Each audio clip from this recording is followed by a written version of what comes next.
التحیات کے اندر یعنی آخری قعدے کے اندر جب آپ درود شریف پڑھتے ہیں تو اس درود شریف کے متعلق کچھ احکامات ہیں، ان احکامات کو سمجھنا اور ان کو سیکھنا بہت زیادہ لازمی ہے۔ پہلی بات تو یہ ہے کہ درود شریف نماز کے اندر یہ پڑھنا سنت ہے، فرض واجب نہیں ہے۔ کیا ہے جی؟ یعنی اگر درود شریف رہ جائے تو نماز کا فرض ادا ہو جائے گا، سجدہ سہو بھی واجب نہیں ہوگا، لیکن بلا وجہ بلا عذر کے ترک نہیں کرنا چاہیے، چھوڑنا نہیں چاہیے، کیونکہ اس کے بڑے فضائل ہیں، مناقب ہیں اس کے۔ اب یہ پڑھنا کب ہے اور اس کو چھوڑنا کب ہے، یہ سمجھنا بہت زیادہ اہمیت کا حامل ہے۔ پہلی بات تو یہ سمجھ لیں کہ جو مقتدی مسبوق ہے، مسبوق اس مقتدی اور اس نمازی کو کہا جاتا ہے جس کی 1-2 رکعتیں چھوٹی ہوں، اس کو مسبوق کہتے ہیں۔ کیا کہتے ہیں جی؟ بلند آواز سے بولے نا، مسبوق۔ تو یہ جو مسبوق مقتدی ہے جس کی 1-2 رکعتیں چھوٹ گئی ہیں، اس کے لیے حکم تو یہ ہے کہ یہ جب باجماعت نماز ادا کر رہا ہے تو یہ التحیات اور تشہد پڑھے گا، درود شریف و دعا نہیں پڑھے گا۔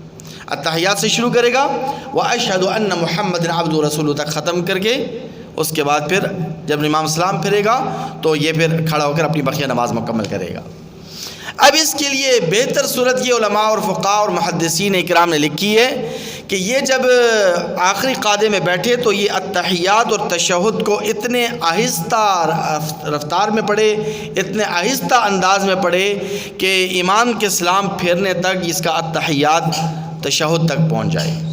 لیکن اگر پھر بھی اس نے آہستہ سلو پڑھا لیکن امام نے سلام پھیر دیا تو اس کو چاہیے کہ کم از کم یہ جو تشہد ہے اس کو بار بار پڑھتا رہے، خاموش نہ رہے۔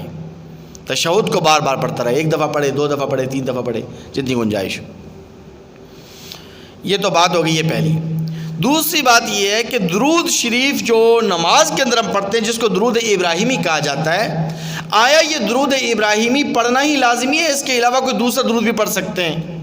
تو پڑھنے کی گنجائش تو ہے، کوئی بھی سبھی درود آپ پڑھنا چاہیں پڑھ سکتے ہیں، لیکن چونکہ اس درود ابراہیمی کو تمام درودوں میں سب سے زیادہ افضل ترین قرار دیا گیا ہے تو اس لیے یہی درود پاک پڑھنا چاہیے جو نماز کے اندر ہم پڑھتے ہیں، درود ابراہیمی۔ لیکن اگر کسی آدمی کو جلدی ہو، ایمرجنسی ہو، کوئی عذر ہو تو اس کو بجائے یہ کہ وہ درود شریف بالکل ترک کر دے، اس کو کم از کم اللہم صلی علی محمد تک درود ضرور پڑھنا چاہیے، اگر پورا نہیں پڑھ سکتا تو۔ اس کے 2 فائدے ہیں۔ جب آپ ایمرجنسی میں کسی عذر کی وجہ سے جلدی آپ نماز ختم کرنا چاہتے ہیں، آپ سفر کے اندر گاڑی نکل رہی ہے، کوئی اور مسئلہ ہے، تو اللہم صلی علی محمد تک پڑھیں، یہ بھی مکمل درود ہے۔ اس کے فائدے 2 ہیں۔ ایک فائدہ تو یہ ہے کہ آپ کو یہ جو درود شریف والی جو سنت ہے یہ آپ کو مل جائے گی، یہ سنت ادا ہو جائے گی۔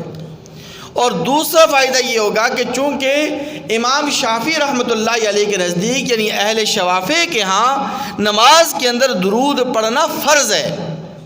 کیا ہے؟ ہمارے یہاں سنت ہے، شروع میں عرض کر دیا میں نے، لیکن امام شافعی کے نزدیک فرض ہے، واجب ہے، ضروری ہے۔ تو ان کے مسلک کی اور ان کے مذہب کی بھی رعایت ہو جائے گی، تو اس لیے کم از کم اللہم صلی علی محمد تک پڑھ کر پھر آپ سلام پھیر سکتے ہیں۔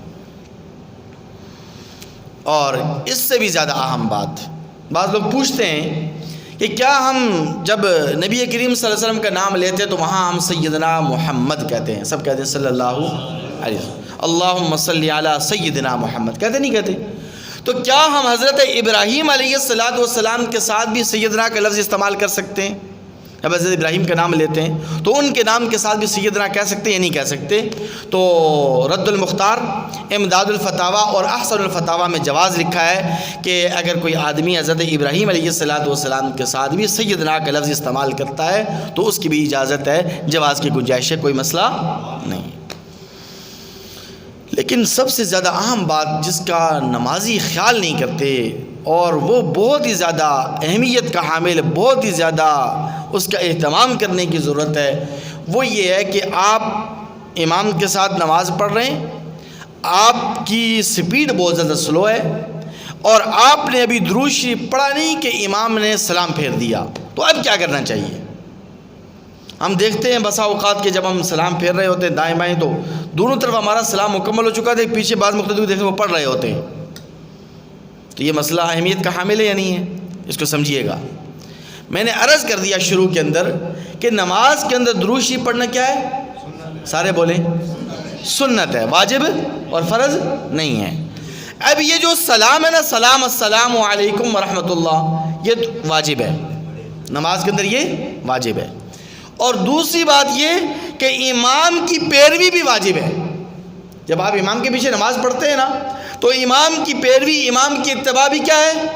واجب ہے۔ امام کی تعمیل بھی واجب ہے۔